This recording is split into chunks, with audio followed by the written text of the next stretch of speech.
Eh,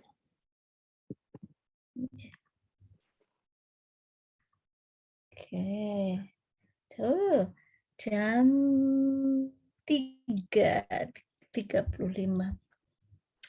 Assalamualaikum warahmatullahi wabarakatuh. Salam hangat dari Melbourne yang dingin. Loh, kok pada diem semua? Warahmatullahi wabarakatuh. Waalaikumsalam. Warahmatullahi wabarakatuh. Oke, apa kabar semuanya?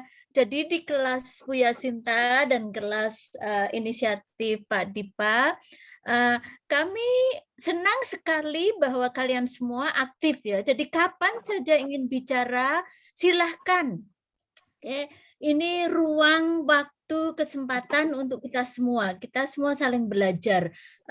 Meskipun kedengarannya wah, belajar puisi, ya, bagaimana sulit, nanti harus jadi penyair dan lain-lain. Sebenarnya tidak ya. Dari minggu yang pertama kemarin, puisi itu adalah kita adalah puisi. Dan karena saya ingatkan lagi, kita manusia Indonesia yang berbahasa banyak sekali, itu sebenarnya semua punya talenta untuk menulis, dalam hal ini menulis puisi. Jadi saya masih terkesan dengan pertemuan pertama kita minggu yang kemarin. Semoga perasaan kita sama ya. Because you are my favorite people. Oke. Sekarang kita akan mulai dengan pemanasan.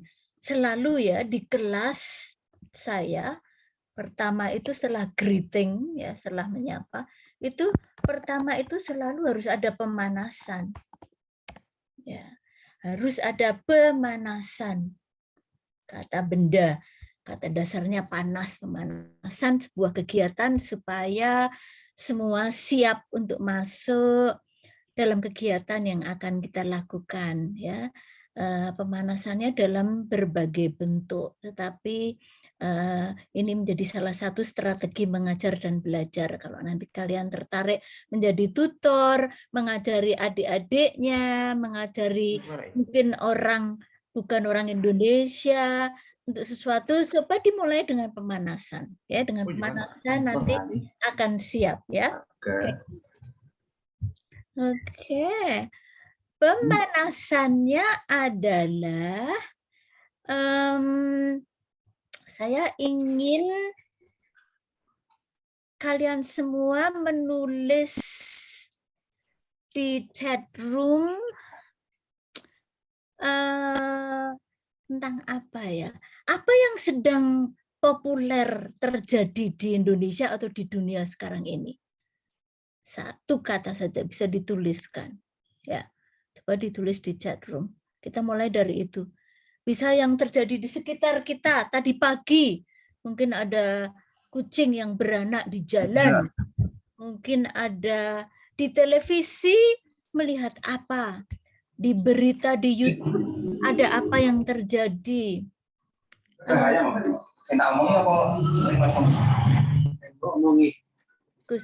Gosip apa yang terjadi? Oke. Resepsi pemanasan, oke. TikTok, oke, ya. Wah, TikTok bagus sekali. Resepsi ada lagi dari Mbak Listi Anjani ya, katanya adalah TikTok, ya. Mbak Listi, siapa lagi? Silakan ditulis satu kata saja, oke. Tidak perlu berpikir banyak. Ada pernikahan, oke. Mbak Sri Wahyuningsih menulis pernikahan. Ada tugas, oh kasihan Mbak Nur Aini menulis tugas. Lauk. Wah, oke. Macet. Bagus sekali. Rekor. Ada pasangan dari Yayan Syafitri. Hujan, pasir. Bagus. Ayo semua, ayo berlomba-lomba. Siapa yang belum? Mas Rilo menulis hujan ya. Mas Ami menulis bingung. Bangun tidur. Oke.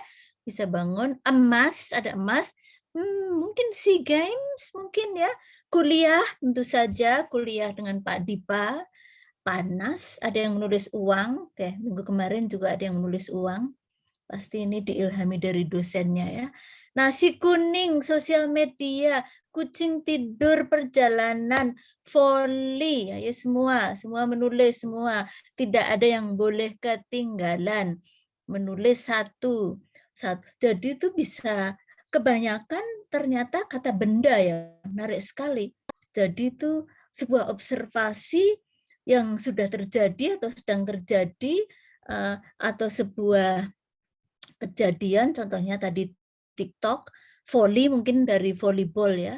Pagi itu merujuk ke waktu, ada yang menulis lomba, oke, perjalanan dan lain-lain. Bagus. Mendung, emas, oke, bagus. Saya akan meminta Mas Demas menulis Mobile Legends, oke. Bisa cerita sedikit? Ya, ceritanya tidak harus dengan kalimat, mungkin dengan asosiasi kata ya. Nah, asosiasi kata itu bisa kata yang berhubungan dengan Mobile Legends, misalnya Mobile Legends atau apa. Silakan Mas Demas. Go Mas Demas. Apa saja? Jadi menurut saya kata-kata yang sekarang ini berhubungan dengan Mobile Legends, satu populer, dua gengsi, tiga Goa, empat toksik. Bagus sekali. Oke, dan itu kalau praktek pemanasan seperti ini, nanti kalau kalian menjadi pengajar, ini menyemangati siswanya untuk memikirkan kosakata sebanyak mungkin, ya. Jadi kalau misalnya ada pembelajar yang mengatakan, Bu, Mas, Mbak, saya tidak punya kosakata. Oh, latihan dulu dengan saya. Lemparkan, tanyakan. Satu kata tulis, kemudian asosiasi katanya seperti apa. Dengan begini, Mas Dimas jadi berpikir. Yang lainnya juga sudah mulai berpikir ya. Oh, kataku tadi TikTok. Ayo, Mbak Listi Anjani. Tadi menulis TikTok. Siapa Mbak Listi? Halo Mbak Listi, silahkan bergabung. Mbak Listi? Iya, Bu. Ya, tulisannya TikTok tadi bagus sekali. Bisa mungkin memberi kami di kelas ini sebagai kegiatan pemanasan kata-kata lain yang berhubungan dengan TikTok. Silahkan. Viral, trending, terus challenge, TikTok, ya. Terus FYP, ya. Video, ya. Ya, video. Visual, ya. Ada lagunya biasanya. Oh ya, ada lagunya. Musik ya, musik. Mungkin ada tarinya. Iya. Ya, mungkin bisa menarik, tidak menarik dan lain-lain. Jadi nanti kalau diteruskan itu bisa banyak sekali kata-katanya, bisa jadi cerita. Nanti akan siap menulis puisi, tapi paling tidak istilahnya Mbak Listi atau Mas Dimas tadi engage ya. Masuk ke mood kata yang dipilih tadi.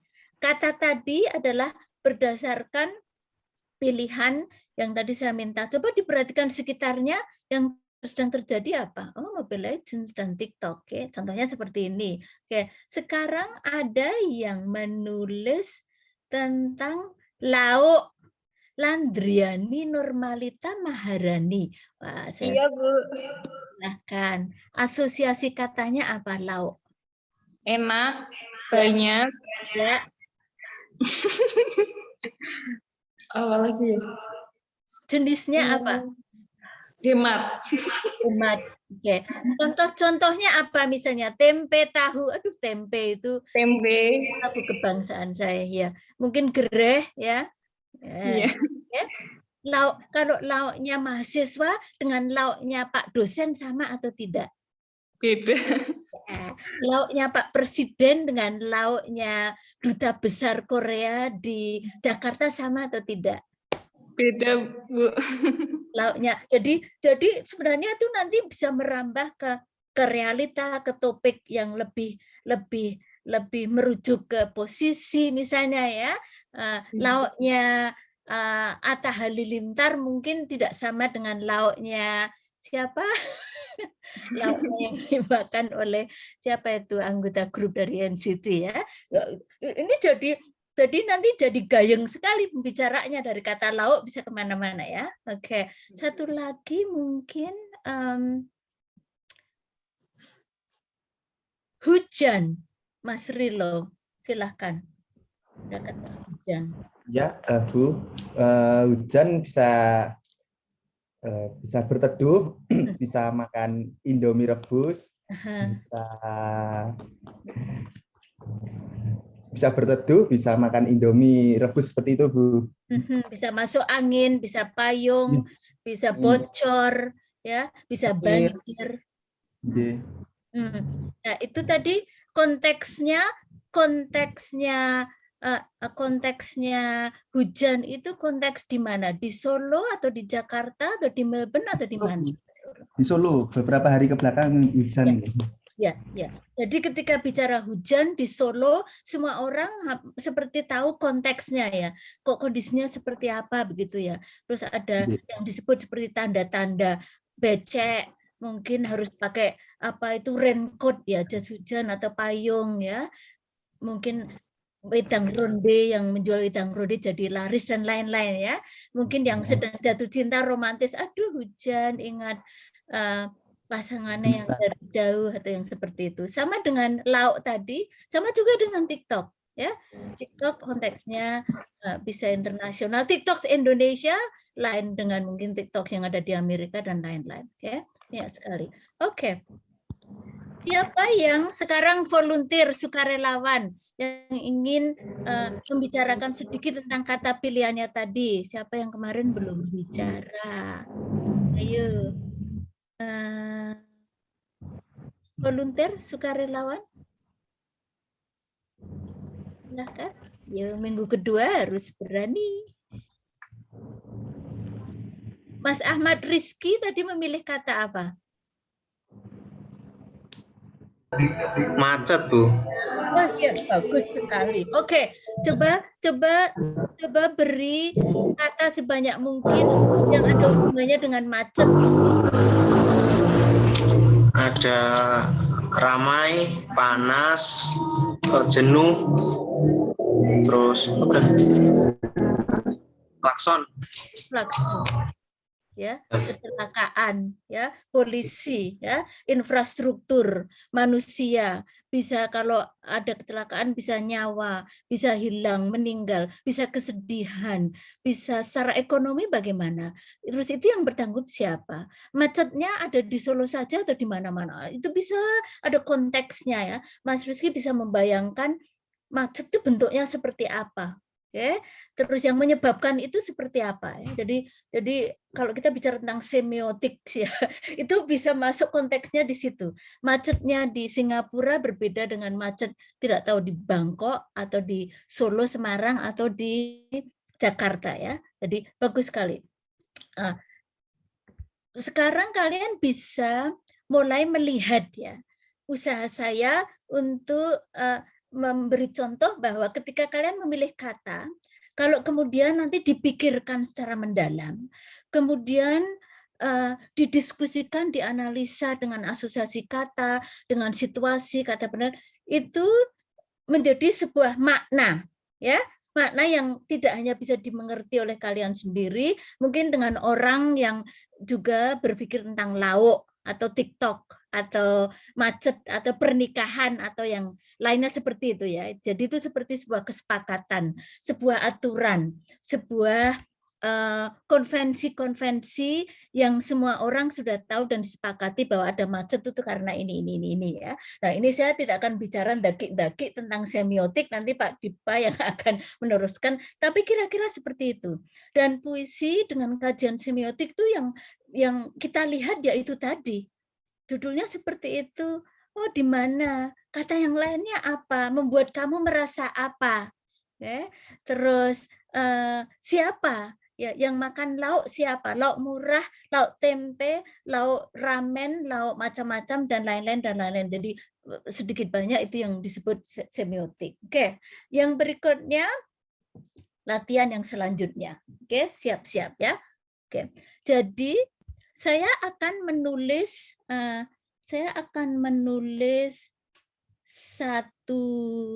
satu kata. Kalian nanti harus menuliskan kata-kata, reaksi atau apa saja tentang kata yang saya tulis dan saya diktikan. Yang pertama adalah COVID-19. Ya. Jadi ini tulisannya saya tulis COVID-19. Oke. Ya. Sekarang kalian semua harus memikirkan kata itu, kemudian menambahkan kata-kata yang lainnya yang menurut kalian berhubungan dengan COVID-19. Boleh kata sifat, kata kerja, kata benda, kalimat pendek juga boleh kalau sudah siap. Ya. Tapi coba bayangkan tulisan ini, COVID-19, rasakan, imajinasi, ya. Coba bereaksi, ya. Coba dianalisa, ya. Coba dilihat ejaannya, ya. Coba digali. Apakah itu pengalaman pribadi atau dari berita atau dari radio atau dari YouTube, dari pengalaman sendiri, pengalaman oleh keluarga, semua dicurahkan dalam kata-kata yang disambungkan kepada yang saya diktikan tadi, COVID-19. Oke. Ya, semua harus ikut ya, tulis. Bisa kata-kata, bisa sebanyak mungkin. Yang sudah siap, bisa ditulis di chat room. Nanti juga saya akan minta untuk dibacakan. Silahkan dituliskan. Ya.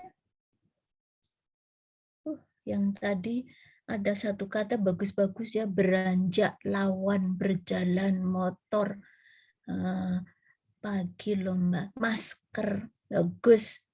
Dari Mbak Nevi menulis masker, COVID-19 masker, pandemi, jarak, wah, kehilangan, mematikan, penyakit, bahaya, egois, acuh, politik, pengangguran, virus, penyakit, ya luar biasa. Hand sanitizer, isolasi, mandiri, cuci tangan, berusak, berbahaya, di rumah saja. Cina, virus, wabah, pandemi, protokol kesehatan. Tamu tak diundang. Wah, bagus sekali. Nih, Mas Budi Arti Laras Sukmawati tidak hanya menulis satu kata, tapi sudah menjadi sebuah kalimat. Dan ini seperti menceritakan COVID-19 itu. Tamu tak diundang. Wow. Kalau kita pikirkan ini, kalau ini dibaca oleh Budi Arti Laras Sukmawati, semua yang mendengarkan, orang Indonesia yang tahu bahasa Indonesia, tahu persis apa yang dimaksud. Ya, apa yang dimaksud dengan kalimat ini? Merugikan oleh Mbak Dina Silvani, mematikan. Konspirasi dari Purna Alfani Asar. Bagus, menarik sekali. Porak-poranda, wah, dari minggu 1 ini ya. Membunuh. New normal. Mbak Listi Anjani is ready to write a poem called COVID-19 in English, and the first line will be new normal. Membunuh ribuan nyawa. Bisa jadi ini baris puisi oleh Shulin Kinanti. Dina Uswatun menulis menular. Villa Dwi Putrianti, kesedihan, amarah, rumah sakit, tangisan. Lockdown, tulisan Nevi Aulia. Menderitaku merana dalam lemah, Oktaviandra. Jaga diri. PPKM, wah ini calon pejabat ini. Ade Ernadiah ini tulisannya PPKM. Ya. Gagal mudik, wah ini Mansur Rohman. Ini pasti suka lagu keroncong atau dangdut ini. Tulisannya gagal mudik. Wabah, maut, krisis, eksistensi jeda, redefinisi karantina, ya. Tulisan seorang akademisi sastra bahasa. Oke. Perusak rencana. Waduh, oke. Marah tapi puitis ini, Liana Dwi Susilawati. COVID-19 perusak rencana. Booster, Mas Ami Muslim ini seorang calon kampanye, mungkin petugas kesehatan ya, menjadi leader di kelompoknya, harus booster. kontak erat, klaster Mbak Nevi juga sama ini ya. Oke, jadi itu tadi adalah topik COVID-19. COVID-19. Oke. Ya, gagal mudik. Oke, bagus. Penghempas nyawa. Oke. Nah, yang berikutnya adalah menulis, jangan disebut puisi ya. Tulis catatan saja, mungkin satu paragraf. Dari judulnya COVID-19, tapi memakai kata-kata kalian. Oke. Jangan lupa merasakan, memikirkan kata pilihannya, menjadi sebuah, let's say sebuah catatan, nanti bisa jadi puisi ya. Kita nanti akan lihat prosesnya seperti apa. Coba sekarang dijadikan satu, judulnya COVID-19, kemudian tadi kata-kata yang ditulis selanjutnya. Coba kita lihat, boleh jadi hanya daftar kata-kata, tapi juga boleh ditambahin menjadi kalimat. Oke, kita coba sekarang. Oke, nanti saya juga, Bu Yasinta juga akan mencoba, Pak Dipa juga silakan. COVID-19. Oke, silakan. Tidak ada yang akan disensor. Boleh temanya marah, boleh temanya berbicara kepada Tuhan, kepada diri sendiri, kesedihan, frustasi, depresi, semuanya boleh. Puisi tidak membatasi, silahkan. Oke, judulnya COVID-19, pakai kata-kata tadi, kemudian nanti kira-kira menjadi sebuah, ya sebut saja sebuah catatan pendek.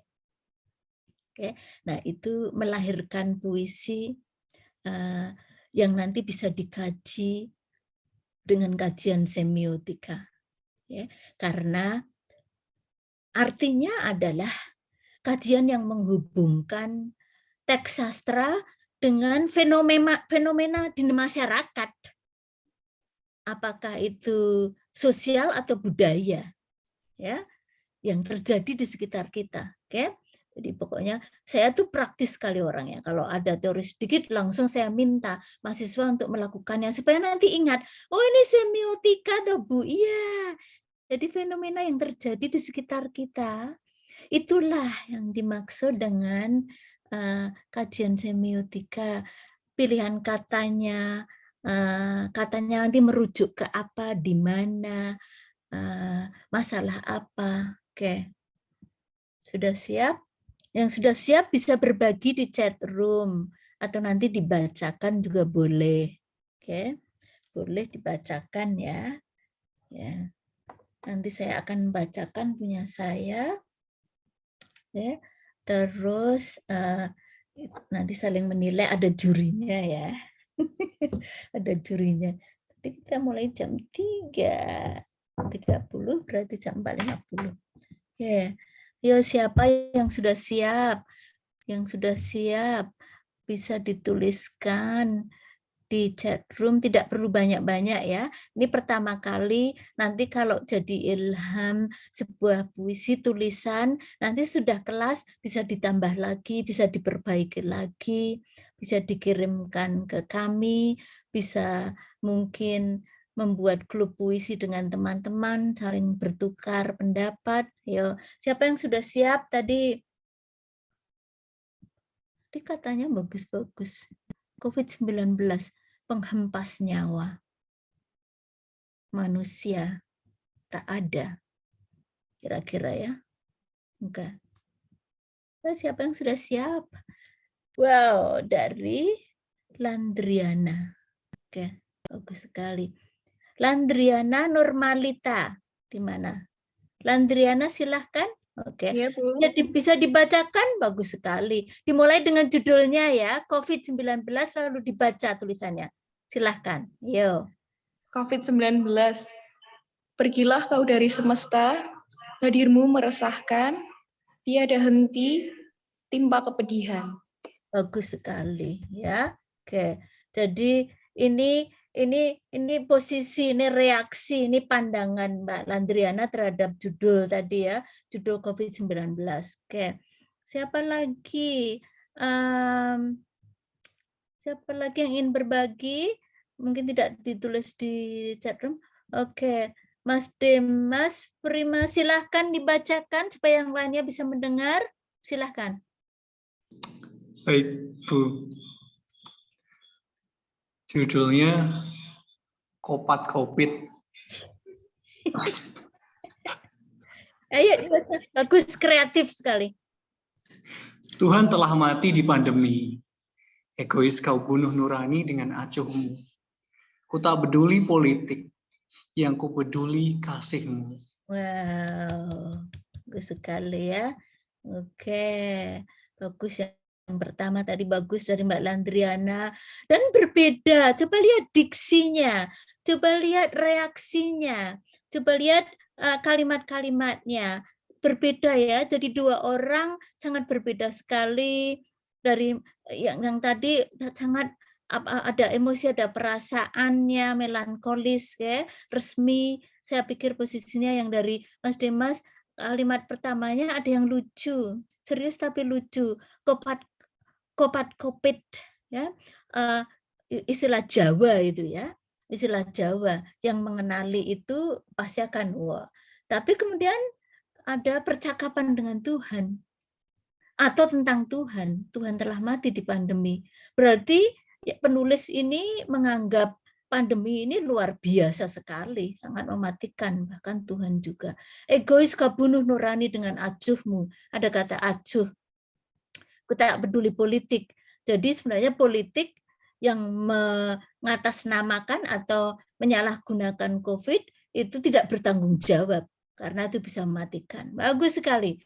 Coba nanti kalau misalnya ini dianalisa dari kajian semiotika, bisa jadi seperti itu, posisinya, pilihan katanya, konteksnya apa. Ya. Dari Budi Arti Laras Sukmawati, silahkan. Yuk, ya, silahkan. Di mana, Budi Arti? Iya, baik Ibu. Saya bacakan. Ya. COVID-19. Kamu tak diundang datang tanpa salam. Singgah berjam-jam tidak hanya menyerang kesehatan, mental juga melayang. Bagus sekali. Oke. Bisa cerita sedikit tentang pilihan katanya. Mengapa fokusnya ke itu? Apa yang ada dalam pikiran Mbak Budi saat itu? Bagus. Silakan. Komentar? Iya. Baik Ibu, karena COVID ini datang secara tiba-tiba dan tidak diundang ya. Nah, datangnya bukan hanya 1 hari, 2 hari, tapi kayak bertahun-tahun ya Bu, berjam-jam. Dan karena kena COVID ini bukan hanya kesehatan yang diserang, tapi mentalnya juga karena diisolasi dan dijauhi semua manusia ya Bu. Sebenarnya penyakit COVID ini tidak sehina penyakit HIV ataupun AIDS ya Bu, tapi dengan ancaman menyebar, dengan kecepatannya menyebar, jadi jauhi Bu. Jadi mentalnya kena begitu Ibu. Oke, bagus sekali. Tidak hanya fisik dan mental ya. Jadi ada diksinya itu realita yang dilihat, yang didengar, dan itu diresmikan. Peneliti juga mengatakan itu ya, bahwa ini tidak hanya fisik tapi mental. Dan tadi disebut beberapa kasus penyakit yang itu science ya. Fenomena termasuk kesedihan di dalam masyarakat yang sedang terjadi. Kajian semiotika. Bagus sekali. Oke. Sekarang saya akan mengundang Arista Octavia karena tulisannya dari sisi yang menarik juga ini. Silahkan Arista. Ya Bu. COVID-19. Ribuan tenaga kesehatan merana kehilangan arah berbalut kostum pertahanan nyawa.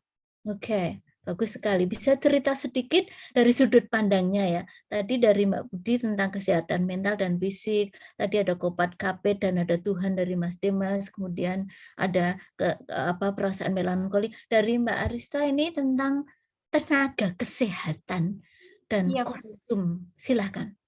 Iya, soalnya selama pandemi ini semua tenaga kesehatan itu kan pada hektik semua ya Bu ya. Kehilangan arah, harus ngerjain ini dulu, karena semua terpapar gitu kan. Terus harus merana pakai APD yang panas banget, sumpek gitu. Tapi Bagus. tetap banyak yang terpapar, banyak juga yang kehilangan nyawa gitu. Ya, oke. Jadi kalian mendengarkan sendiri ya, dari puisi yang pertama tidak ada yang sama. Ya, semua itu tentang fenomena kesedihan yang terjadi di sekitar kita. Yang terakhir bagus sekali itu observasi tentang pakaian yang dipakai oleh petugas kesehatan. Yang meskipun seperti itu, kalau kita lihat berarti aduh merana sekali ya, dibekap asik dan lain-lain, tapi belum tentu itu menjamin keselamatan mereka. Oke, bagus. Semiotika, tanda-tanda. Kalau yang membaca, mendengarnya pasti tahu apa yang dimaksud dengan puisi itu. Oke, bagus. Wow, oke. Saya akan mengundang Faren Aldafa, ya, karena ini ada David dan Goliat. Silahkan. Benar, saya bacakan. Ya. COVID, dirimu kecil seperti David yang membunuh Goliat. Efekmu mengerikan membuat manusia tak berkutat. Kebal terhadap berbagai cuaca, hingga sana-sini mencari mangsa. Wow, bagus sekali. Luar biasa. Luar biasa. Oke, bisa cerita sedikit tadi idenya memakai ini ya, cerita David dan Goliat ini ya. Bagus sekali. Ya, Bu. Silakan. Ya. Kan kalau bisa diibaratkan kita itu Goliat ya, yang intinya raksasa. Nah, COVID itu diibaratkan dengan David. Nah, David ini mampu membunuh Goliat yang raksasa gitu. Nah, itu yang terus membuat manusia tak berkutat. Nah, ini tuh COVID memaksa kita untuk diam di rumah gitu, Bu. Ada banyak pembatasan, banyak PSBB, terus juga harus pakai masker, ya, dan lain-lain. Pokoknya semua dibatasi gitu loh. Yang membuat kita nggak bisa bergerak bebas. Ya, Ya, tentu. Bagus sekali, terima kasih. Dan menarik juga ya, mengangkat sebuah konsep cerita sejarah David dan Goliat yang tidak hanya di Indonesia, tapi itu secara universal. Oh, David dan Goliat hampir semua orang tahu ya yang dimaksudkan ya. Ada dua kekuatan yang konflik di sana, berperang, kemudian ada satu yang menjadi korban istilahnya. Kemudian ditambahi dengan tadi ungkapan-ungkapan, efekmu mengerikan buat manusia tak berkutat ya, pilihan katanya dengan kata seperti berkutat itu. Kalau kita bicara tentang puisi itu suara kata, suara huruf itu penting sekali ya, Jadi yang penulis pembaca itu bisa merasakan, bisa membayangkan ya. Jadi itu penting dalam sebuah proses penulisan, terutama puisi. Saya itu, kalau teori saya adalah puisi itu adalah kata-kata yang bersuara. Ya. Jadi ketika kita menulis, kita baca, kita suarakan, suaranya seperti apa, berteriak, kejat-kejat, kesedihan, marah, dan lain-lain. Bagus sekali semuanya. Nilainya A+ semua. Wah, bagus. COVID, oke. Dari oke, saya minta Mas Mansur Rohmat Aditya, silahkan. Ini sedikit berbeda pandangannya. Silahkan. Mansur Rohmat ya. Silahkan. Saya baca ya. Ya. COVID-19. Asalmu yang jauh dari sana hingga menghilangkan rasa yang di sini. Mungkin kau bisa pergi, namun nyawa yang telah hilang tak akan kembali. Wow, oke. Ada rimanya ya. Ada A, ada I, ya. Ada, itu bagus sekali ya. Itu sebuah kekasan puisi ya. Karena nanti bisa diikuti, bisa melodi, bisa nadanya. Oke. Bisa cerita sedikit mengapa memilih diksi seperti ini dan dibuat nada dan gayanya seperti itu, Mas Mansur? Oh iya, Bu. Biasanya kalau saya membuat ya kata-kata itu pasti saya hubungkan kayak huruf belakangnya biar berrima gitu, Bu. Nggak tahu kenapa, tapi saya lebih suka membaca hal yang seperti itu. Iya. Wah, ini berarti jiwanya sudah puitis ini. Ya, cocok ya, betul ya Pak dosen ya. Ya, karena itu salah satu kemarin kalau kita bicara tentang strukturalisme puisi seperti tubuh itu ya. Salah satunya itu yaitu rima. Oke, rima. Karena itu impact-nya terhadap yang mendengarkan atau yang membaca atau pesan yang ingin disampaikan itu lebih mengena. ya, lebih mengena. Gitu. Salah satu kekasan ya. Jadi salah satunya adalah rima atau ritme nadanya. A ada, ada, tat ada, kopat kapit, melipat melapit seperti itu ya. Itu jadi sebuah kekasan. Bayangkan ya, yang bisa berbahasa banyak bisa bermain rima seperti itu. Oke. So, semoga nanti di kelas ini juga bisa mengilhami kalian semua untuk suka menulis, karena menulis itu penting. Nanti setelah lulus nanti bekerja di mana-mana itu keahlian ya untuk menulis catatan cepat, email kepada bosnya, ingin melamar pekerjaan ya, kalau melamar kekasih kan enggak perlu, mungkin juga pakai puisi, itu penting sekali ya. Dan kalau kita kaya dengan bahasa, mengapa tidak digunakan? So, saya berharap setelah nanti kelas ini kalian bisa paling tidak, oke, wah ya Sinta betul, ternyata menulis itu penting dan asik juga untuk kita, dan juga persiapan kalian nanti untuk yang sudah bekerja atau yang akan bekerja ya. Bagus, semuanya bagus ya, semuanya bagus. Nanti akan saya kumpulkan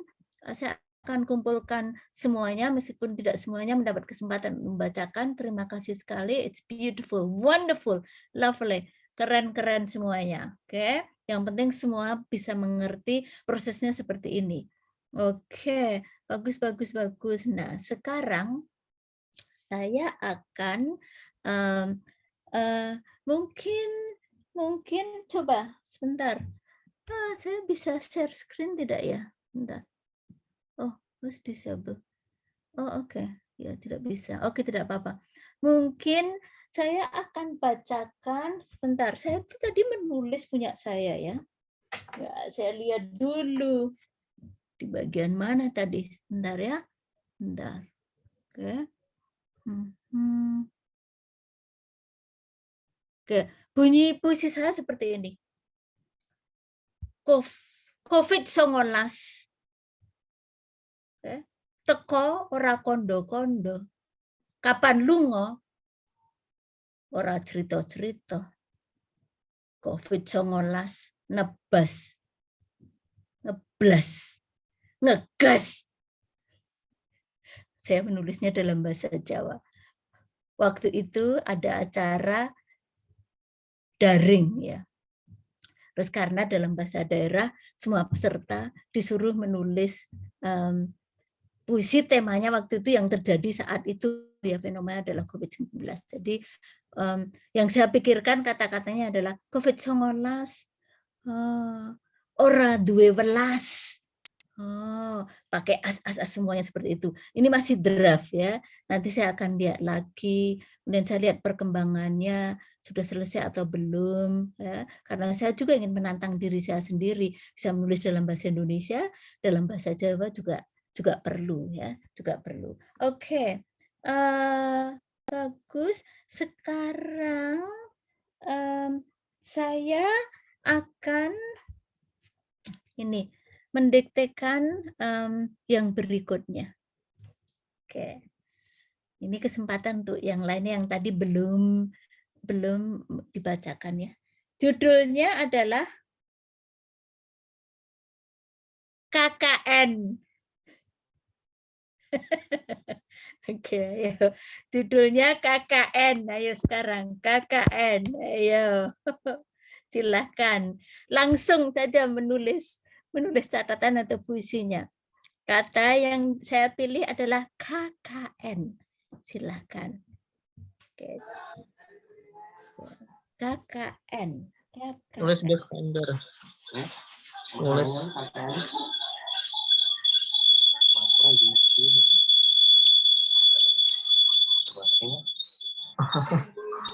Apa ya? KKN.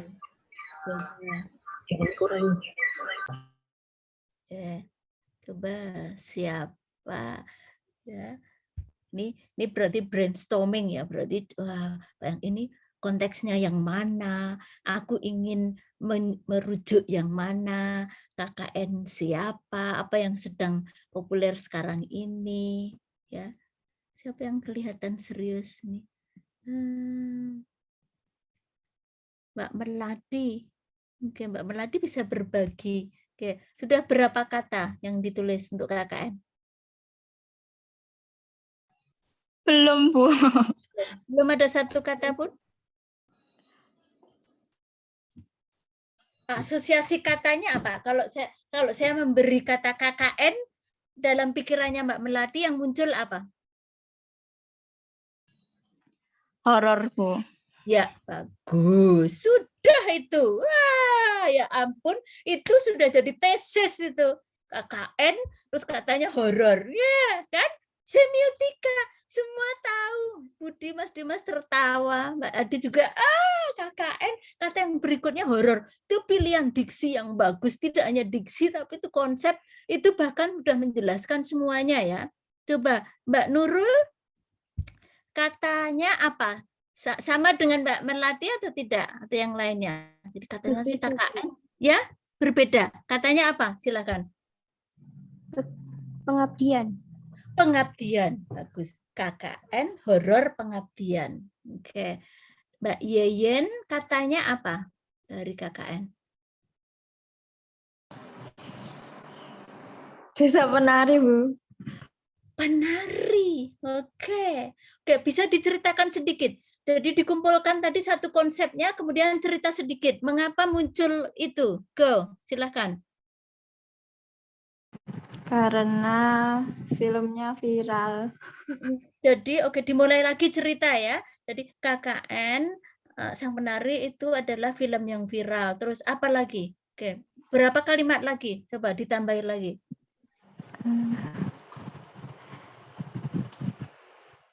Enggak tahu, Bu.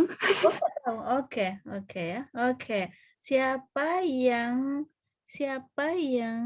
oh yang di sebelah sini tidak muncul videonya ya. Oke, yang muncul di sini siapa yang Purna. Purna Avani, coba bisa dilanjutkan cerita tadi atau versinya sendiri. Jadi katanya KKN ya. Oke. Ya. Asosiasi katanya apa? Silahkan. Desa pelosok, Bu. Ya, oke. Terus lagi? KKN itu biasanya berada di desa pelosok yang jauh dari kota. Ya. Untuk mengembangkan desa tersebut dengan cara berbakti. Dengan cara mengembangkan itu wisata yang ada di desa tersebut. Ya, bagus sekali. Dan mengajak masyarakatnya untuk ikut dalam memajukan desa tersebut. Bagus, oke. Mas Purna sudah KKN atau belum? Belum, Bu. Oke. Dan kapan? Tahun depan? Semester depan kayaknya, Bu. Oke, ya. Oke. Ya, ingin ya, antusias. Ya. Insya Allah. Oke, bagus. Bagus sekali. Jadi itu cerita, ini cerita dari tidak cerita sebenarnya itu fakta ya. Jadi Mas Purna tadi menjelaskan sebuah program universitas di desa dan lain. Jadi konteks sekali. Tidak hanya itu bukan fenomena, tapi ini sebenarnya sudah diciptakan bagian dari pendidikan universitas untuk menyiapkan kalian ya. Ada pengabdian pada masyarakat. Jadi kalau yang mendengarkan, yang membaca pasti tahu semua. Oke, kegiatannya, biayanya, nanti cerita-ceritanya dan lain-lain itu bisa. Oke. Terus oke. Yang satu horor bagi anak muda. Ini ada catatan dari mahasiswa Dipa Nugraha ini. Siapa yang ingin berbagi lagi ya? Fauriah Wahida, silahkan. Oke, coba ceritakan versinya. KKN. Go. KKN itu udah lama ada kegiatan dari kampus yang udah lama ada, tapi kalau sekarang sering banget terdengar kata KKN karena viralnya film KKN di Desa Penari, Bu. Oke. Apa yang Mbak Fauriah tahu tentang film itu? Mengapa viral? Bisa mungkin memakai kata-kata saja ya. Menakutkan, mengerikan atau apa? Oke, go, silakan. Karena ceritanya nyata, Bu. Ceritanya nyata. Cerita yang bagaimana? Cerita dari film itu nyata adanya katanya. Oke, bagus, terima kasih. Siapa yang kemarin belum sempat. Monica, Mbak Monica, silahkan bergabung. Oke, sudah menulis kata-katanya atau ingin berbagi cerita tentang kata KKN tadi? Silahkan. Monica? Belum menulis, Bu. Ya, tapi mungkin bisa berkomentar. KKN itu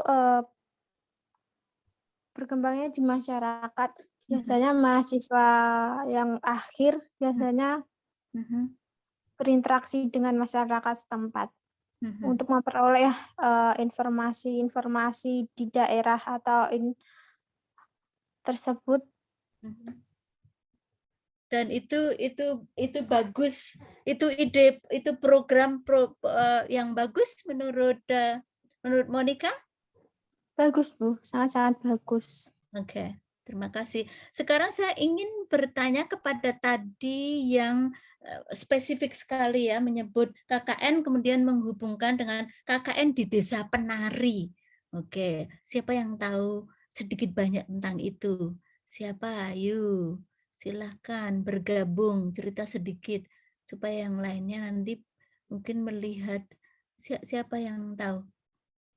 Silahkan bisa di-unmute kemudian bicara. Ini loh, tadi film katanya yang viral itu loh. Viralnya seberapa? Yang melihat berapa? Itu berdasarkan apa? Apakah itu bisa dianalisa juga? Itu bagus atau tidak? Oke, apakah itu representasi KKN? Siapa kira-kira yang menonton? Terus mungkin dari gaya bahasanya, terus penontonnya itu anak muda atau tidak, kemudian dipikirkan lagi tentang hubungannya dengan sastra dan bahasa Indonesia, dengan genre-nya horor misalnya. Ada yang ingin bicara? Mas Rilo, Pak Budi? Ame Muslim? Siapa yang siap? Siapa yang sempat melihat teasernya? Rilo? Baik, Bu. Saya coba akan menjawab. Ya.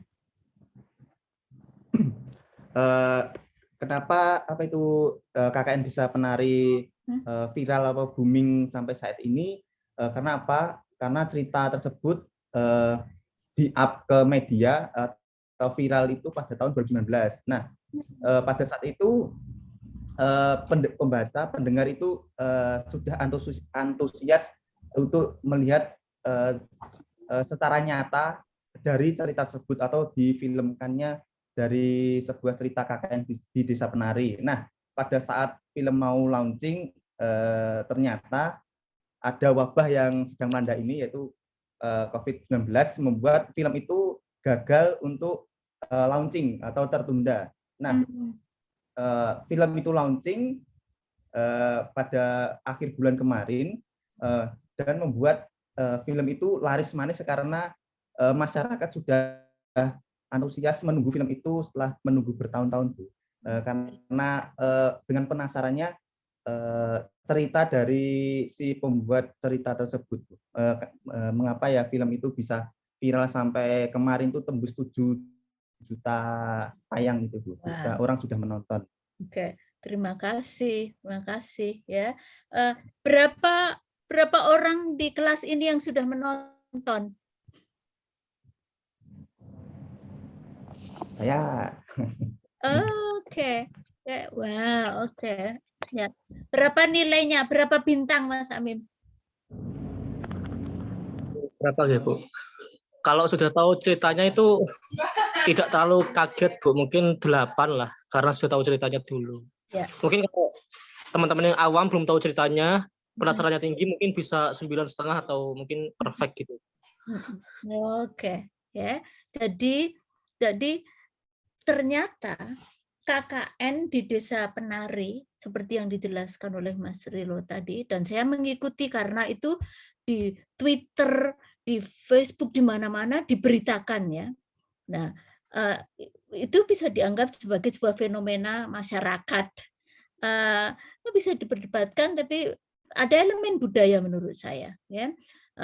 Terus nanti kalau kita amati, kita lihat filmnya yang tadi katanya itu berdasarkan catatan-catatan seorang, jadi antusias secara antusias itu sudah menunggu lama sekali, kemudian karena COVID dan lain-lain, kemudian ketika diluncurkan seperti penonton tidak sabar ya, jadi ada elemen suspension istilahnya. Dan itu konteksnya Indonesia sekali menurut saya kalau kita bicara tentang ini. Ini bisa jadi tulisan, nanti itu bisa dianalisa dengan kajian semi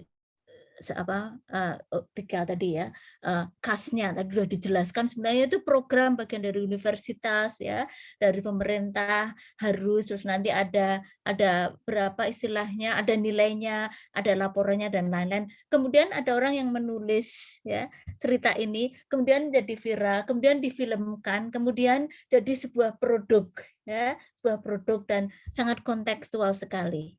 Ya, makanya tadi saya jadikan sebagai contoh semiotika itu seperti apa. Pada satu konsep kemudian dilemparkan karena itu terjadi di mana-mana, semua orang tahu, kalian bisa berkomentar, bisa mengkaji, bahkan nanti bisa menulis puisi atau menganalisa itu sebagai bahan tesis kalian. Oke, salah satu contohnya ya. Nah, sekarang saya akan saya juga selain secara praktis, saya melihat-lihat di jurnal-jurnal ya. Saya akan memberi contoh satu penyair yang mungkin kalian sudah sering dengar, Djoko Pinurbo ya, Jokpin. Gayanya yang lucu, yang kritis, kemudian topik-topik yang ditulis itu tentang keseharian kita, baik yang tentang ketuhanan dan lain-lain, itu menjadi salah satu objek analisa semiotika ya, dari banyak mahasiswa sastra dan bahasa Indonesia. Dan ketika saya menyiapkan ini sambil untuk belajar ya untuk diri saya sendiri, puisinya Djoko Pinurbo dan yang lainnya mungkin almarhum Sapardi Djoko Damono ya, yang menulis tentang Marsinah ya, dongeng Marsinah. Kemudian almarhum Linus Suryati AG itu menulis puisi tentang Raden Ajeng Kartini ya. Jadi fenomena budaya kalau itu disebut semua orang akan tahu ya, dan lain-lain. Saya akan bacakan sedikit untuk sekedar sharing saja. Salah satu puisi Djoko Pinurbo yang sangat menarik sekali menurut saya. Judulnya adalah, ini ditulis pada tahun 2016, Sajak Balsem untuk Gusmus. Ya. Kalian semua mungkin sudah tahu siapa Gusmus ya. Di luar Indonesia, Gusmus juga menjadi salah satu tokoh yang sering dibicarakan, dipelajari ketika orang berbicara tentang Indonesia, sosiologi, Islam, NU, dan lain-lain. Bunyinya seperti ini. Akhir-akhir ini banyak orang gila baru berkeliaran, Gus. Orang-orang yang hidupnya terlalu kenceng dan serius. Seperti bocah tua yang fakir cinta. Saban hari giat sembayang, habis sembayang terus mencaci, habis mencaci sembayang lagi, habis sembayang ngajak kelahi, dikit-dikit marah dan ngambek, dikit-dikit senggol bacok. Hati kagak ada rendahnya, kepala kagak ada ademnya, menang umuk kalah ngamuk. Ya. Apa maunya? Maunya apa? Dikasih permen minta es krim, dikasih es krim minta es teler. Dikasih es teler minta teler. Kita sih happy-happy saja, Gus. Ngeteh dan ngebul di beranda bersama kongguan isi rengginang, menyimak burung-burung, bermain puisi di dahan-dahan, menyaksikan matahari koprol di ujung petang. Bahagia adalah memasuki hatimu yang lapang dan sederhana, hati yang seluas cakrawala. Ya, jadi nanti kalau kalian membaca dan mengamati puisinya, ini salah satunya ya. Nanti kalian akan lihat sendiri contoh-contoh puisi Pak Sapardi, kemudian Jokpin yang sangat khas sekali. misalnya kata-kata yang dipakai ini fakir cinta atau single bacok. Single bacok ya. Kemudian bahasa gaulnya ya.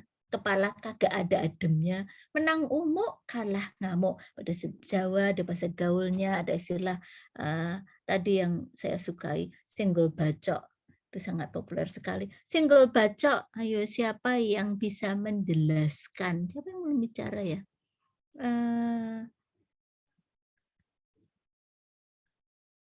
Mbak Arista Octavia, single bacok itu apa? Menurut saya itu, saya juga nggak terlalu paham ya Bu, itu kayak orang yang emosian kalau kesenggol dikit tuh ngamuk-ngamuk gitu Bu. Bagus sekali. Oke, ya. Jadi ada senggol, ada bacoknya ya. Mungkin Mas Muhammad Dafa, kalau interpretasinya, penjelasannya Muhammad Dafa tentang senggol bacok itu apa?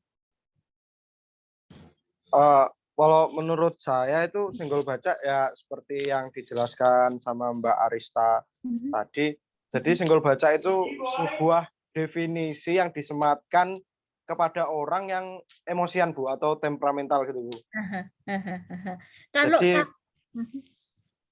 ya terus silakan. Jadi misalnya kalau ada teman atau orang yang sedikit tiba-tiba emosian terus temperamental, biasanya itu dibuat kayak gojekan gitu Bu, kayak apa itu apa ya namanya kayak gitu tuh kayak permainan, ya gojekan gitu Bu, ya permainan kata. Ya. Oke. Terus Mas, biasanya juga itu biasa kayak dibuat ini Bu, biasanya itu kalau ini kayak dibuat untuk kalau kata senggol bacok itu biasanya dibuat untuk para gangster-gangster gitu Bu, biasanya dipakai seperti itu. Oke. Wow, jadi tadi ada yang Mbak Isra mengatakan itu kalau emosian, terus penjelasan dari Muhammad Mas Jadwa ditambahi ya, wah itu ada gangster-gangster, mungkin karena ada kata bacok ya. Kalau kita bicara bacok itu asosiasi kita kemana? Alatnya apa? Bacok, alatnya apa? Celurit Bu biasanya. Celurit, iya. Dan itu untuk kriminalitas. Ya, tadi ada yang tidak serius ya, yang bercanda ya, senggol bacok. Tapi di sisi lain ada makna tersendiri ya. Kalau kita ngomong bacok tadi ya, ada celurit, terus ada apa itu gejala yang menyedihkan di Jogja kemarin apa namanya gelitik ya. Gelitik Bu. Nah itu ya. Jadi itu bisa merambah kemana-mana ya. Oke. Saya tadi membacakan puisi, salah satu puisinya Pak Jokpin. Nanti silakan dilihat lagi yang ingin serius mendalami kajian semiotika seperti apa. Banyak sekali contoh-contoh tulisan beliau yang sangat lucu, yang apa adanya, yang gaya bahasanya itu memakai fenomena keseharian, tapi ada kritiknya, ada sinisnya, ada usilnya, ada nakalnya. Jadi contoh puisi-puisi beliau itu bisa masuk dalam kajian semiotika yang sekarang jadi kesimpulan akhir kita ya. Yang kita lakukan tadi ya itu. Kalau ada yang bertanya, semiotika itu apa? Tanda-tanda di sekitar kita, fenomena kebudayaan masyarakat yang kita bisa membayangkan ada alatnya, ada celuritnya. Kalau nanti dibacok ada merahnya, ada darahnya, itu melanggar hukum. Dan tanda-tanda itu, aturannya itu sudah ada, ya tidak itu melanggar hukum, nanti akan ada hukumannya kalau sampai ditangkap dan lain-lain. Jadi itu yang tadi yang celurit itu serius, tapi senggol bacok yang sebelumnya adalah itu sebenarnya bercanda, kamu keemosian. Nah, itu kan tercipta belum lama. Wah, ini saya itu karena tua ya. Setelah kesini saya tuh dengar, senggol bacok ya apa? Aku ngertinya ya bacok-bacok kuwi arek-arek. Itu kreativitas manusia Indonesia ya, konsep senggol bacok. Dan semua orang mengerti ketika itu dipakai ya, terutama orang yang mungkin di Jawa ya, mungkin di luar Jawa tahu tidak Mbak Budi, kalau senggol bacok itu secara nasional atau hanya regional saja? Secara regional Ibu, dari Jawa. Ya itu ya. Jadi sekali lagi itu bisa kontekstual ya. Jadi yang tahu bahasa Jawa yang mungkin berdomisili di situ ketika merujuk kata itu pasti akan tahu apa yang dimaksud ya. Resikonya apa yang terjadi itu serius atau tidak ya. Oke. Jadi ini di sini jam 4.30 udah 60 menit. Apakah ada pertanyaan untuk saya atau mungkin komentar atau ide atau masukan atau mungkin dari Pak Dipa? Nanti saya teruskan ke teorinya, Bu. Ya. Ya. Siapa tadi? Oke, Mas Dipa. Ya, nanti kalau saya bukan bertanya, nanti saya lanjutkan kan teori. Oke. Ya, oke. Seperti biasa.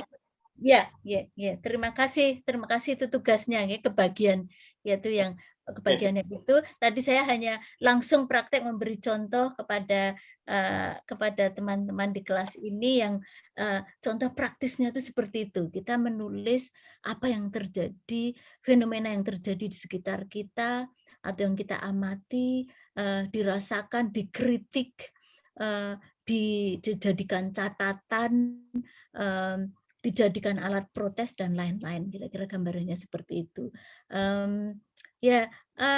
Kalau tidak ada pertanyaan untuk saya Pak. Ini karena kelas gabungan ya, jadi waktunya bisa lebih dari 60 menit ya, Stipan ya. Oke. Nah, gini berarti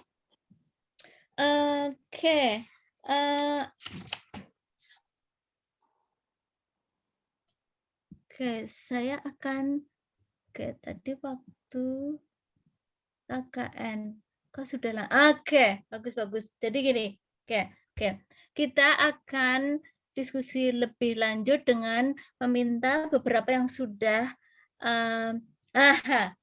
menulis puisi yang bagus ya. Jadi ini topiknya adalah KKN. Kemudian tadi kita sudah mengarah ke apa judulnya? KKN di Desa Penari. Yang ini nanti bisa jadi salah satu contoh produk sastra dan bahasa Indonesia. Karena di sini saya selalu mencari bahan untuk menjelaskan orang yang di luar Indonesia. Yang sedang terjadi di Indonesia itu apa, kemudian dijadikan produk apa, kemudian dianalisa, analisanya bisa mengarah ke manusianya dalam hal ini tadi udah diceritakan ya, Pak. KKN itu kan program universitas. Biasanya mahasiswa ya, berarti generasi muda dipilih ke desa, ada berapa orang, berapa bulan, laki-laki perempuan, programnya apa, masalahnya apa dan lain-lain. Semiotika berarti juga itu satu pendekatan untuk mempelajari manusia, fenomena manusia dan yang dilakukannya. Saya akan minta Bagus Yudi Pratama. Tadi menulis KKN, bagus sekali ini. Ada 2 kalimat. Ya, bisa dibaca? Nggih, sekedar Bu. Ya, bisa dibaca dan diceritakan KKN. Ya. Tiba waktu Sangkura, tua memunculkan taringnya. Oke. Ya. Silakan ceritakan sedikit mengapa mengangkat 2 kalimat itu, ya. Isinya dipilih. Silakan. Kenapa saya menulis tiba waktu Sangkura? Karena biasanya mahasiswa yang tidak aktif atau hanya teori saja biasanya disebut dengan mahasiswa kura-kura. Kenapa di kalimat kedua saya tuliskan tua? Karena KKN waktu KKN tiba pas banget itu di umur-umur tua Bu, di semester atas. Lalu daripada teori tersebut, maka saya ibaratkan dengan memunculkan taringnya dengan praktek dari apa yang sudah dipelajari dari mahasiswa itu. Oke. Nah, ini ada gaya jokpinnya ya. menyindir. Ada sinisnya sedikit, ada bicara tentang realita, biasanya yang tua-tua yang KKN dan harus dilakukan.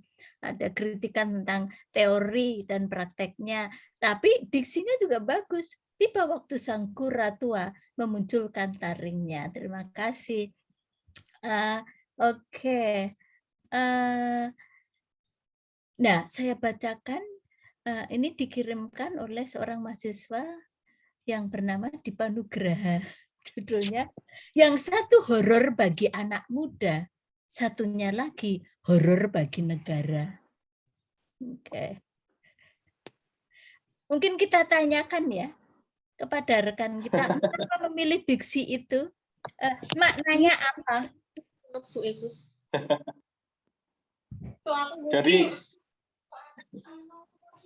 Jadi mengapa bisa muncul ekspresi seperti itu?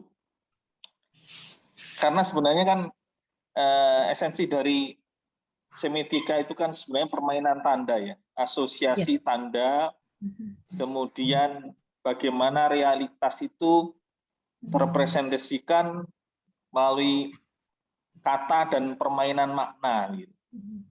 Nah, saat tadi Bu Yasinta itu menyodorkan KKN, ya, meskipun pancingannya sebenarnya mengarah pada film yang baru saja rilis dan memecahkan rekor jumlah penonton dalam sejarah perfilman Indonesia, ya. Namun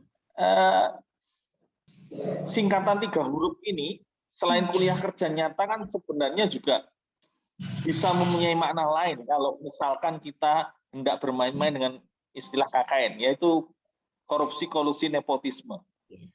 Jadi KKN yang pertama itu memang sesuatu yang kekinian, remaja, yang melakukan memang remaja, kemudian juga ada masalah horor, ya, hal yang menakutkan begitu, ya. Entah apakah itu KKN kemudian dengan film ini akan membuat anak muda ketika nanti KKN itu ada pikiran yang negatif tentang desa pelosok misalkan. Kemudian satunya lagi KKN ya, kalau yang melewati masa Soeharto kemarin, KKN santer terdengar sebagai singkatan dari korupsi, kolusi, nepotisme, dan itu horor bagi negara itu. Ya. Begitu, Bu. Terima kasih. Wow. Wah, ini luar biasa. Artikulasi, ya. Jadi ya tanda-tanda kemudian bisa membawa makna ke banyak hal, ada sejarahnya, rujukannya tadi ada KKN secara politik di era Soeharto yang masih bayi-bayi mungkin belum tahu ya, nanti silakan di Google dulu KKN era Soeharto.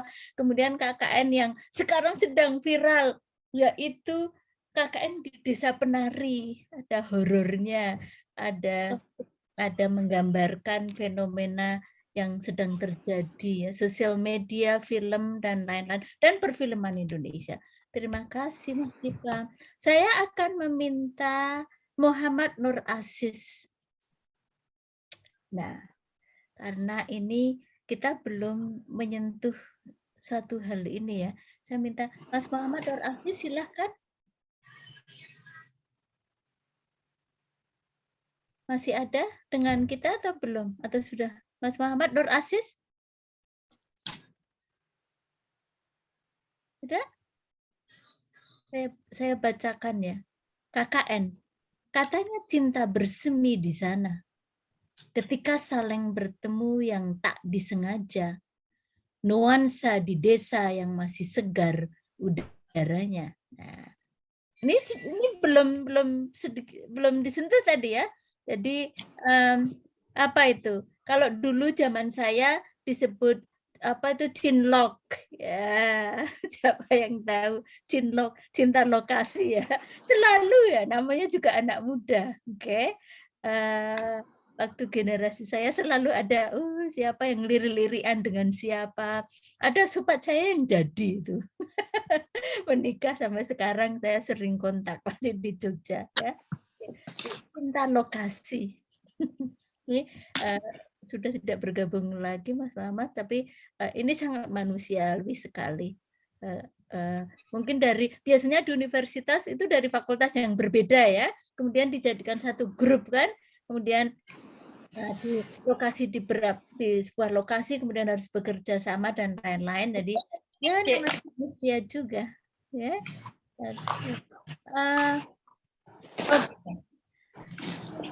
San adalah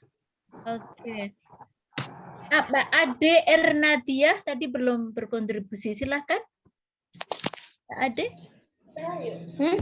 Iya Bu. Maaf awal-awal. Silakan dibacakan puisinya. Mbak Ade? Ya, Bu. Sudah ketemu belum? Sebentar, Bu.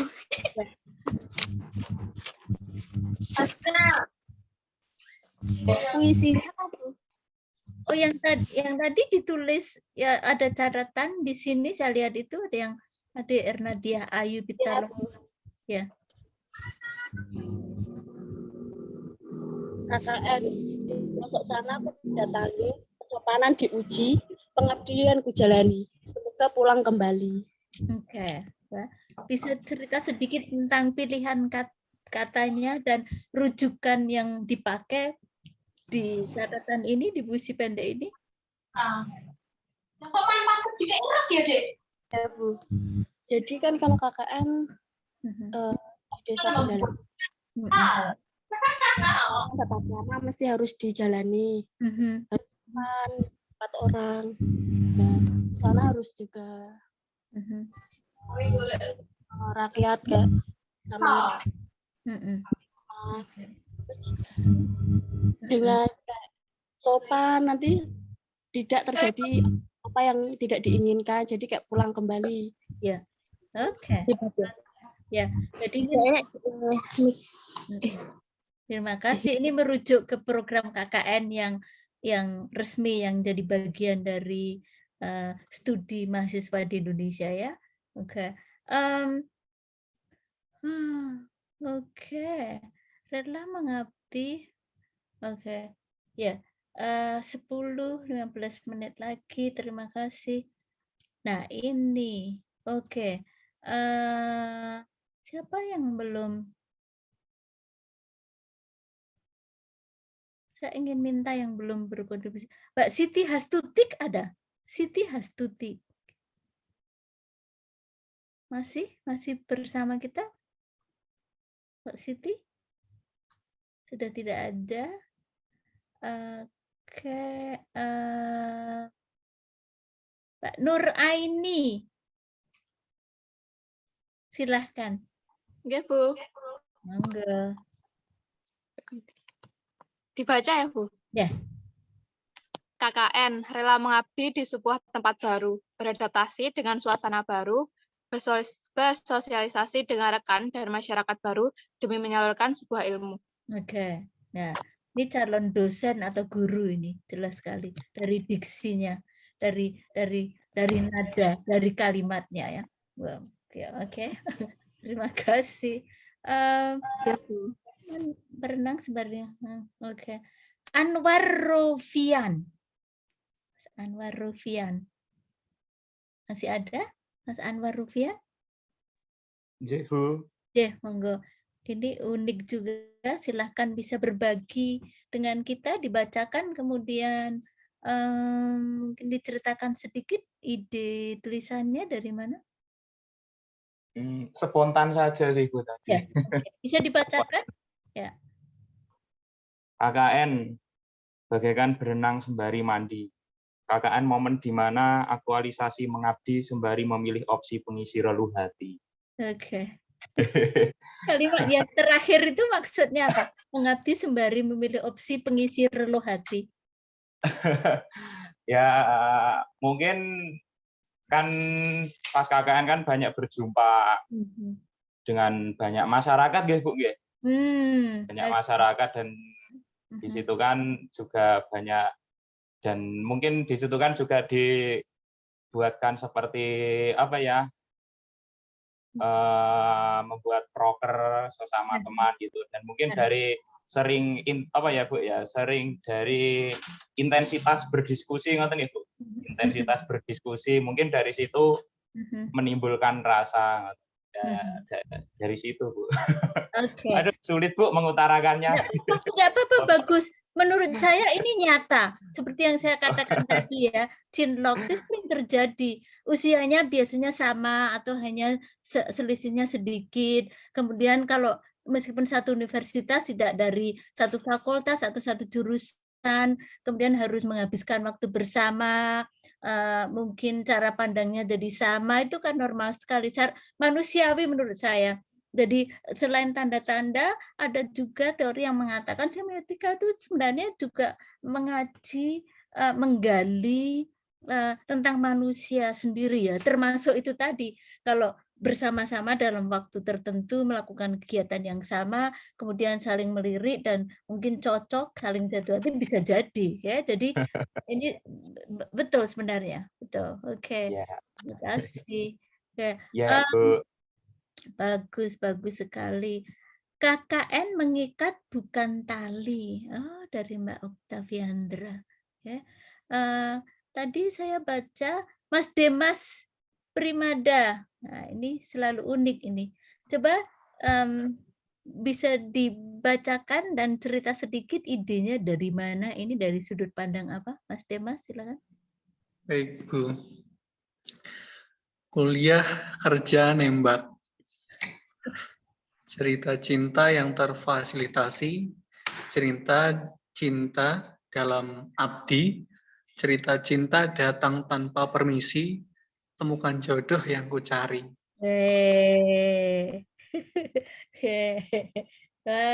Menarik sekali ya. Kalau saya jadi pengamat, beberapa yang sudah menuliskan ide yang ada cinloknya itu dari mahasiswa laki-laki. Nah, that's interesting. Kita bisa bicara gender, puisi, dan bahasa ya. Tadi ada beberapa tulisan dari adik-adik mahasiswa perempuan itu yang seperti educators ya. Jadi harus sopan, aku akan datang mencari ilmu, kemudian aku kembali gitu ya. Yang horor tadi ada 1-2 perempuan, tapi menarik sekali.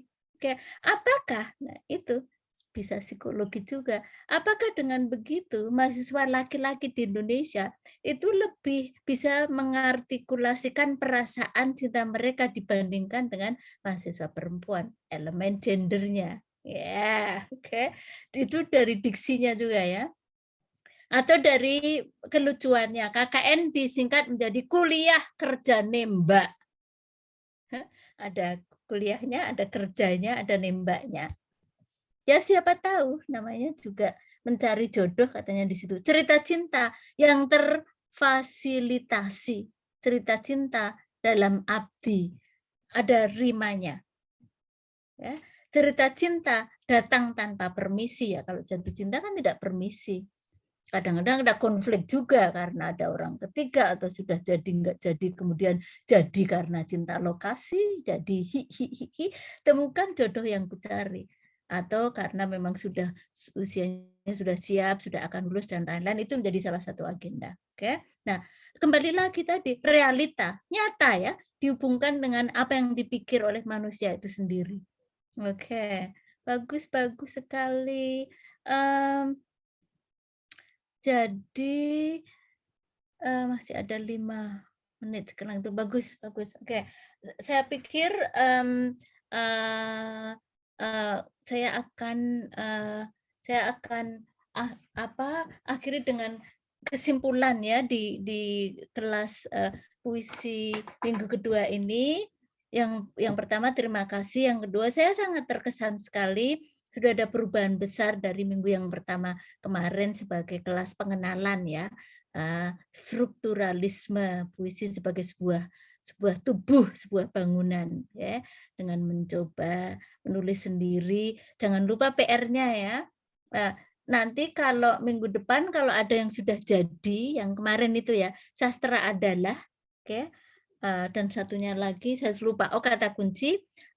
Nanti dari pemanasannya kita saya akan minta untuk presentasi beberapa rekan juga, karena menurut saya PR yang sastra adalah itu penting.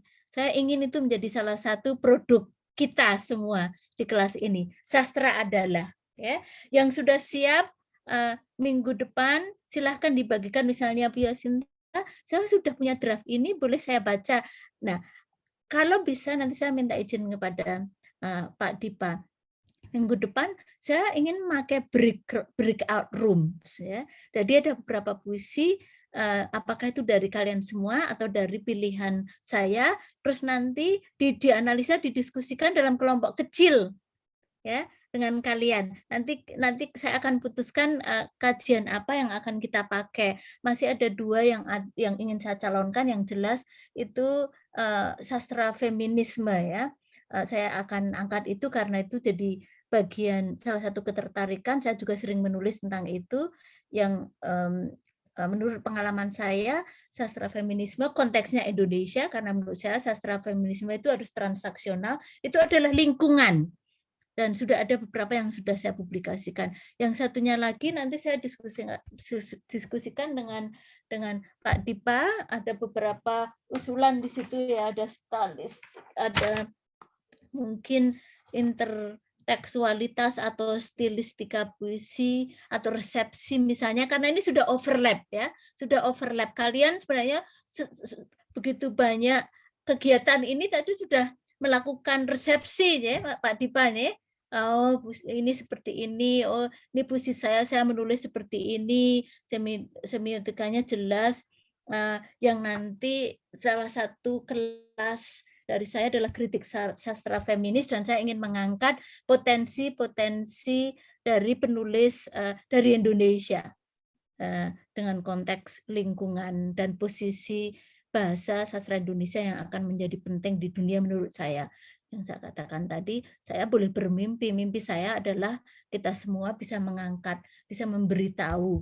Karena posisi politik, strategi kita, kekayaan bahasa, kemudian majunya Indonesia diaspora, banyak alasan yang lainnya lagi, kita bisa pakai sastra dan bahasa Indonesia untuk menjadi sebuah cara mengangkat dan mengabarkan kepada dunia, ya. Ini loh, ya, seperti ini, oke.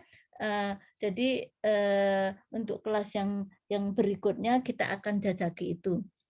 Yang ketiga, jadi yang sudah punya draft minggu depan jangan lupa mungkin usulkan, Bu, saya sudah punya draft ini, boleh nggak saya bacakan, terus nanti saya akan buat breakout room, ada beberapa pemimpinnya untuk menganalisa puisinya, terserah dengan pendekatan yang akan dipilih. Itu oke. Dan terima kasih juga sudah lebih banyak dari kalian yang menyalakan video, karena saya pribadi itu lebih personal. Saya ingin melihat, bisa berinteraksi langsung dengan kalian, siapa tahu nanti kita punya kesempatan untuk bertemu, jadi saya bisa mengenali, bisa menyapa kalian ya sendiri. Mas Dipa, ada yang bisa memotret tidak? Kita lupa, ya, harusnya foto bersama, ya. Ada yang bisa tidak? Saya kembalikan waktunya ke Pak Dipa. Oh iya,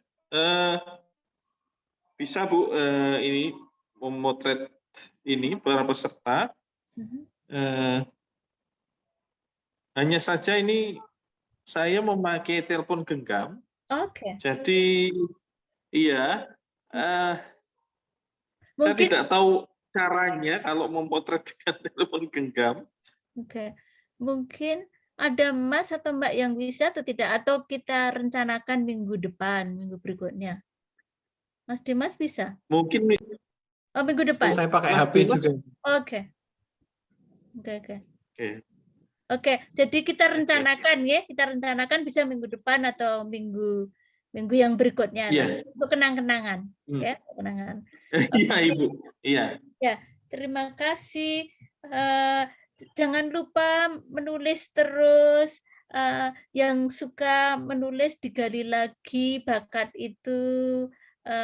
Kalau ingin dikirimkan ke saya, silahkan. PR yang kemarin saya katakan sekali lagi yang sudah jadi draft, kita bagikan, kita baca di sini, karena kan kalau punya sesuatu itu rezeki harus dibagikan kan. Nanti saya bisa memberi komentar, masukan dari rekan-rekan juga sangat bermanfaat dan itu melatih kita untuk berani untuk berkontribusi sebagai mahasiswa yang calon pemimpin Indonesia. Oke. Demikian. Wassalamualaikum warahmatullahi wabarakatuh. Waalaikumsalam. Terima kasih. Waalaikumsalam warahmatullahi wabarakatuh. Terima kasih Bu Yasinta. Terima kasih banyak. Monggo sami-sami. Luar biasa. Iya, memberi apa namanya bahan bakar ya di dalam menghidupkan ini apa pembelajaran pengajian puisi yang terkait dengan semiotika ya.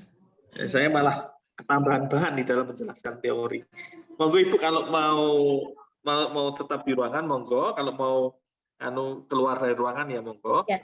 Kemudian nanti insya Allah yang pekan depan Rabu ya bisa seperti sesuai jadwal.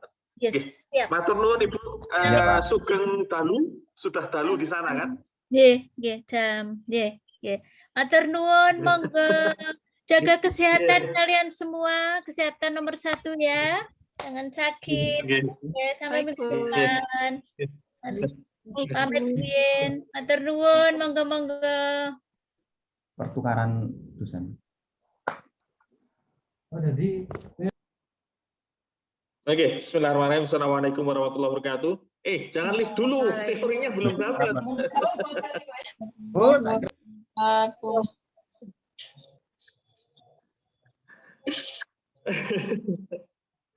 Halo? Oke, mohon ini sebentar saja ya, kan seharusnya selesainya kan juga jam 2:10 kan ya? Iya. Jadi ini, memang kalau Bu Yasinta memang tidak menyampaikan teori ya, lebih ke praktek, karena ya seperti sebelumnya sudah saya sampaikan, beliau praktisi, penyair begitu, kemudian pembelajar bahasa Indonesia di sana.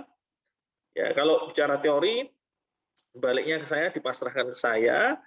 Jadi kalau intinya kalau semiotika, sebagaimana tadi sudah saya sampaikan, semiotika itu adalah ilmu yang berbicara tentang tanda dan penanda. Ya.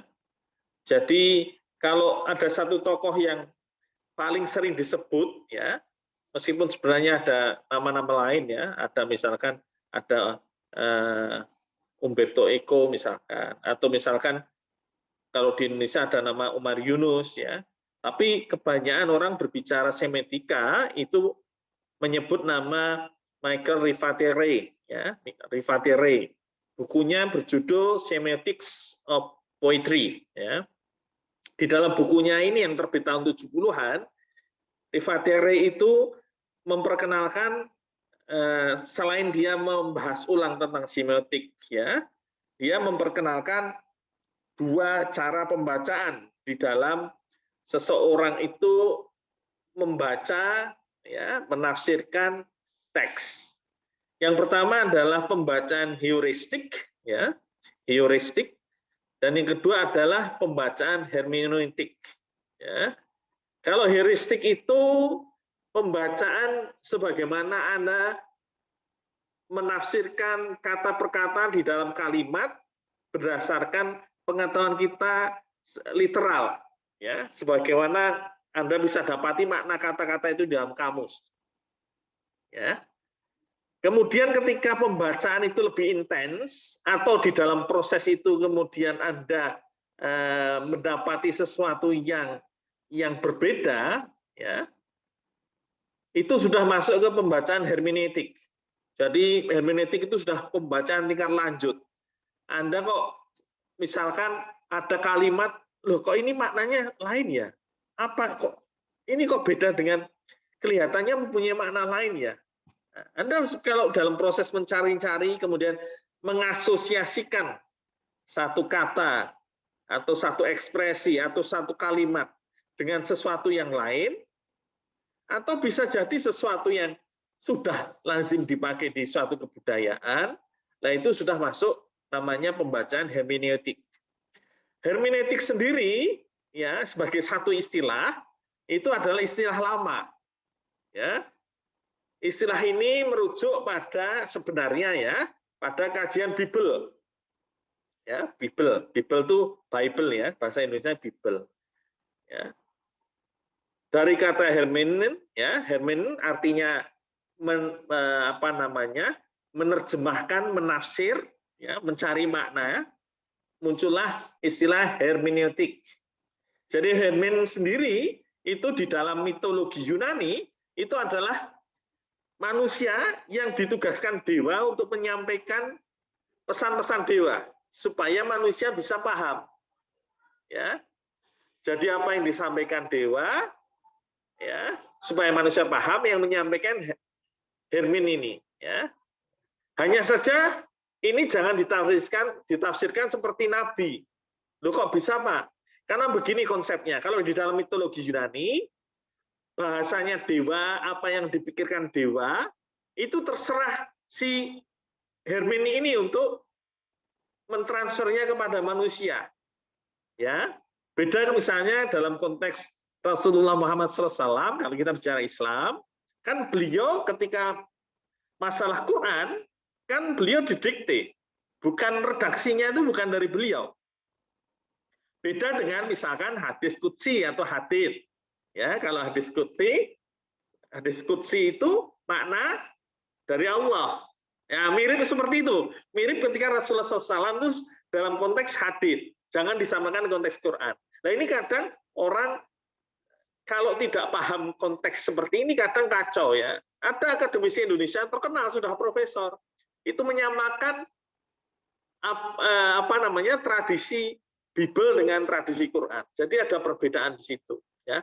Lepas dari keyakinan masing-masing, misalkan orang Kristen meyakini dan itu, tapi kita semua tahu menurut catatan sejarah sendiri internal ya, akademisi Bible, akademisi Quran tahu bahwa di dalam internal akademisi Kristen, Bible itu bukan diktean ya. Jadi itu karangan dari penulis Bible. Ya. Penulis Bible dari floating tradition. Anda bisa baca di buku saya ada ya. Sedangkan Quran beda. Selain didikte juga mutawatir. Jadi apa yang kemudian disampai sekarang itu ya letterlock seperti itu. Nah, oke. Nah, tadi ada dua pembacaan heuristik dan hermeneutik. Nanti Anda bisa cari di dunia maya di internet ya, ingat cari rujukan yang jelas ya, artikel akademik yang bicara tentang itu. Terus kemudian terkait dengan hari ini sebenarnya Anda juga bisa, tadi saya sengaja KKN saya belokkan di situ. Sebenarnya begini, ketika satu kata misalkan marah misalkan, marah itu bisa menciptakan makna yang berbeda-beda. Tergantung yang menemani kata itu, ya, marah, ya, marah sayang misalkan, loh kok yang menemani kok marah sayang, berarti marah model lain ini. Nah, ketika sampai pada pemaknaan model lain ini, nah, itu di situ hermeneutik bermainnya di situ. Anda ketika tahu marah itu ya marah, seperti ya marah, orang marah ya marah, sedang tinggi emosinya. Sayang itu artinya mesra-mesraan begitu kan. Sayang kan gitu kan, mesra-mesraan ya. Bukan Shopee ya, Shopee itu tukang Shopee datang ya. Sayang kan gitu. Jadi kalau marah sayang itu kan tidak mungkin orang marah meninggi kan. Mesti marah yang terkait dengan mungkin menimbulkan kemesraan, misalkan seperti itu. Ya, jadi seperti itu. Kemudian ada satu tadi ada misalkan Bu Yasinta cerita Senggol Bacok ya.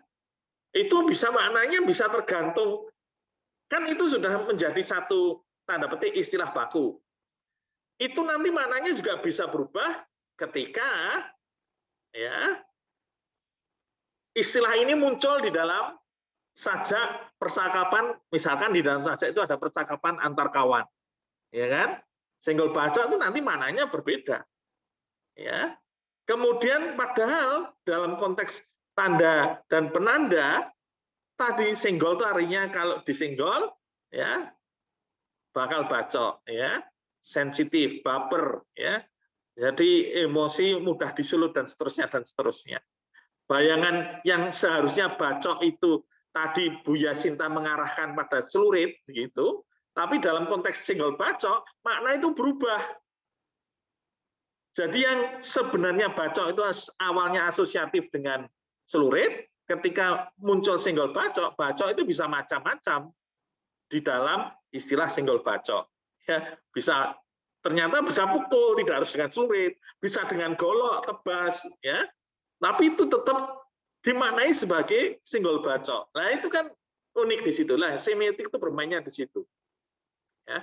Kemudian ini lepas dari semiotik, ya, hanya saja tadi muncul di salah satu sajak milik kawan Anda, ya. Tadi Mas Demas masih ada? Halo? Mas Demas sudah tidak ada ya? Oh ya, jadi tadi Mas Demas membuat puisi, ada satu kalimat menarik ya, Tuhan telah mati. Ya, nah ini kebetulan kalau saya dulu ya pernah jadi instruktur filsafat di Jebres ya, dulu anak-anak PMI belajarnya sama saya filsafat ya, tapi saya sudah mentas dari hal-hal yang begituan.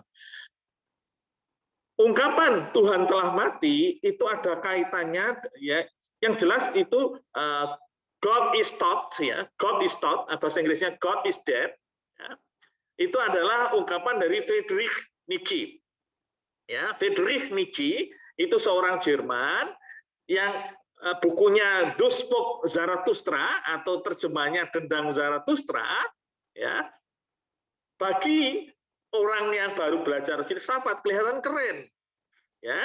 Tapi perlu saya beritahukan bahwa istilah God is dead atau Tuhan telah mati atau God is taught, ya God is taught, itu ada kaitannya dengan Renaissance Eropa, ya, ada kaitannya dengan mulai kuatnya ateisme di Eropa. Jadi ketika Renaissance muncul di Eropa, ilmu pengetahuan kemudian menjadi kemudi perjalanan hidup dan masa depan manusia, ya. Konsep tentang Tuhan, bahwa segala sesuatu ada yang mengatur, itu tanda petik ya, di dalam perkembangan filsafat Eropa, kan macam-macam ya, filsafat yang materialistik, ya, kan filsafat sekali lagi macam-macam ya, yang filsafat materialistik, kemudian salah satunya memunculkan ide ini, ya. Mengapa bisa begitu? Karena di dalam filsafat ini, ya, mereka merasa ya punya keyakinan ya bahwa alam semesta itu bekerja dengan rumus, bukan ada yang mengatur. Ya. Jadi seolah-olah itu pernyataan deklarasi bahwa Renaissance, yang Renaissance itu kadang diterjemahkan Pasar Budi, bahasa Jermannya Aufklärung, ya. Itu membuat manusia Eropa, ya sebagian yang waktu itu kan tetap ada yang beragama, merasa bahwa sudah kita tidak butuh Christianity, ya kita tidak butuh kekristenan, kita tidak butuh menyandarkan moral kita, ya cara kita hidup berdasarkan ajaran Tuhan, nggak ada Tuhan itu, kurang lebih seperti itu, ya. Tapi sebenarnya dikritik oleh banyak orang, karena bagaimana juga morality itu tidak bisa dibangun hanya dengan akal. Hasilnya chaos, kacau. Ya, mengapa bisa begitu? Sekarang saya tanya misalkan, mengapa Anda berbakti pada orang tua? Nah, menggunakan logika, orang tua salah sendiri melahirkan saya. Ya kan? Saya sudah bisa bekerja, ngapain saya balas budi? Balas budi apa? Memang dulu ada kontrak. Itu saya beri satu contoh saja. Ya. Makanya orang ateis itu sebenarnya punya masalah dengan moral mereka. Tapi kan mereka sekali lagi tidak merasa seperti itu, tapi epistemologinya sebenarnya seperti itu. Ya, dikritik saya oleh Habermas. Ya, jadi Jürgen Habermas, ya, juga seorang Jerman, tapi lebih lebih belakangan lagi mengkritik. Bagaimana juga moralitas Eropa atau Barat ketika mereka merasa melepaskan diri dari kekristenan, sebenarnya kaki mereka masih terikat dengan tradisi Kristen dan Yahudi. Jadi kurang lebih seperti itu. Ya, itu maaf agak melenceng, tapi perlu saya beri tanda petik arahan supaya tidak kadang kita pokoknya menggunakan istilah yang keren, anak-anak filsafat kebetulan pada make, padahal kadang anak-anak filsafat sendiri yang terutama yang pemula ya, kecuali kalau yang dokter ayo ngobrol, itu yang kerucut-kerucut saya malas ngobrol, itu kadang maaf, kadang karena ada istilah ya hype itu poin kalau keren ikut-ikutan saja. Ya, padahal kalau kita Muslim sudah diajari, kamu punya ilmunya enggak? Jangan asal ngekor, kurang lebih seperti itu. Ya, bukan berarti saya selalu tahu dan lebih tahu dari semua orang, tidak. Saya juga punya banyak kekurangan. Tapi sekali lagi, kebetulan dalam konteks tadi saya tahu, saya wajib mengingatkan supaya tidak asal ya God is taught, ya, atau God is dead, atau Tuhan telah mati, terus membuat ini dan itu ya. Padahal itu tidak keren. Semoga bermanfaat. Mohon maaf jika ada salah kata. Akhir kalam. Assalamualaikum warahmatullahi wabarakatuh. Waalaikumsalam warahmatullahi wabarakatuh. Waalaikumsalam warahmatullahi wabarakatuh. Terima kasih, Pak. Ya, sama-sama.